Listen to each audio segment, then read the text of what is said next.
Welcome to the Coach and Crew Show.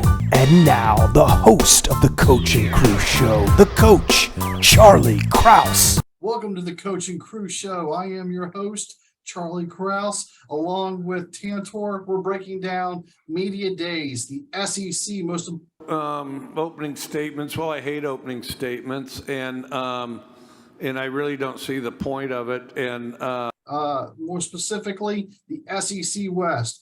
Greg Sankey, the commissioner, opened it up. The Southeastern Conference is stronger now than at any other time in our history. There's no sense of urgency in our league, no panic in reaction to others' decisions.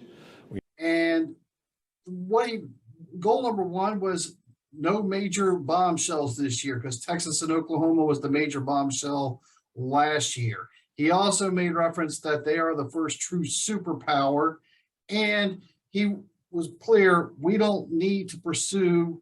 Well, I think the SEC West is really looking up. I think they'll finish higher than the NFC East and the NFC South, but they just aren't as good as the NFC West.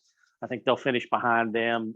Alabama will definitely make it to the playoffs and has a chance of going to the Super Bowl. Let's start with Alabama itself. I think we've had 113 players drafted in the last 14 years and 41 first-round draft picks. But it'll be a challenge for us to replace the skilled players lost. Two great receivers on our team last year.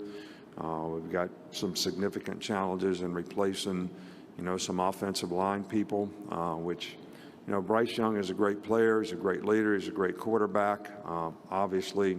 But quarterback is also a position that may be one of the most difficult positions in all of sports to play if you're not surrounded by good people. Saban didn't come out and say it, but he sure dropped enough hint bombs around it. When Alabama loses in a national championship game that next year, be ready. I agree with you 100%. I would not want to be on Alabama's schedule this year. Saban's going to have them ready. He's going to roll. The most likable guy on the planet might be Sam Pittman of Arkansas. You can set goals, and once you reach one, that ain't the goal, that's one of them.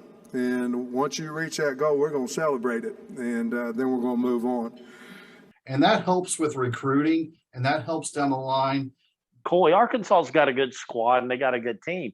Their whole problem is they're playing in the SEC West. Like I said, they're the toughest division in football, right behind the NFC West. If they move to the SEC East, I'd say that they could run Georgia into the ground, but they're not, and they won't. You and I both, I think, have similar thoughts on this, and this scares me when you and I think eye to eye. Brian Kelly, LSU. We both think he might have just gotten himself in over his head and in muddy waters. Yeah. You just want to hate the guy, because when he shows up down at LSU and suddenly has a Southern accent, just makes me want to strangle him. I think he's in over his head.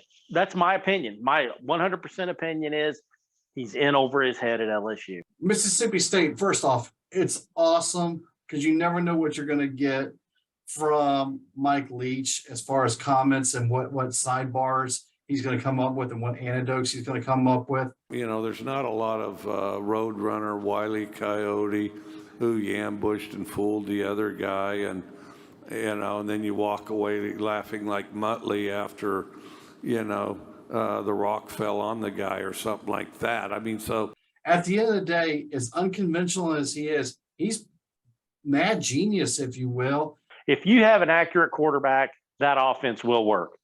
But if you don't have an accurate quarterback, then you've got some problems. Leach always seems to have a quarterback that fits his system and his team responds to it. Leach's Achilles heel, although I love Leach, his Achilles heel has always been his defense, but Mississippi State's always had a pretty stout defense, so I look for them. The official SEC media picked Auburn to finish 7th.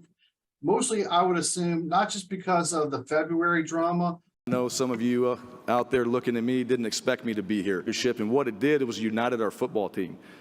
Auburn has finally righted the ship. We'll figure that out come September and October and into November.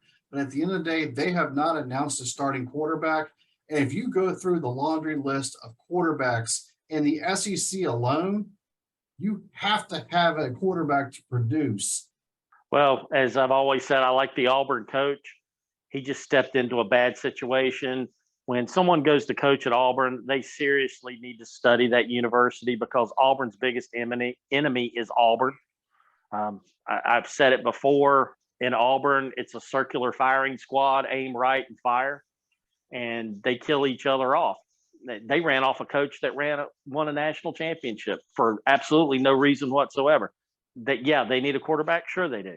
And I saved Ole Miss for last because there was a quote during media days that, Phil, I know you're going to love to respond to on behalf of the Lane Train himself.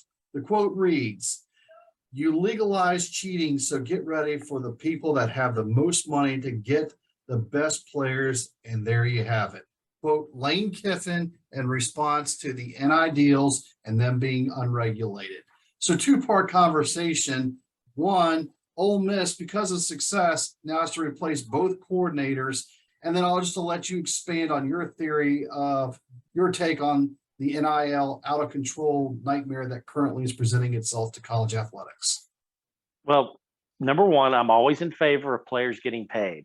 They need to get paid. If it's capitalism, if you have an ability to get paid, you can get paid. However, not having guardrails on this is going to lead to anarchy, and it already has. I think the biggest fear of these ADs and coaches is that it's no longer in their control on who's getting paid.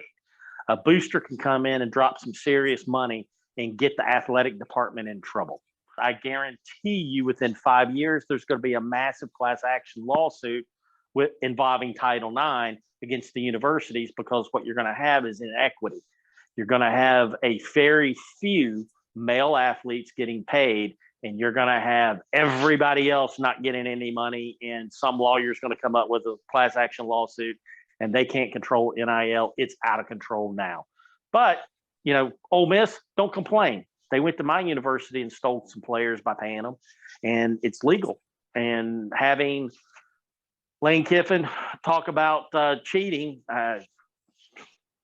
heck, that's kind of nuts. It's like having a heavy metal band talking about don't use drugs. Come on, seriously.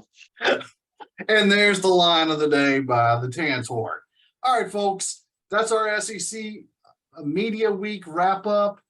Make sure you like and subscribe to our videos. Make sure you comment below. Tell us your thoughts of Media Week, both from the SEC East and the SEC West. Hopefully you've seen both of our videos.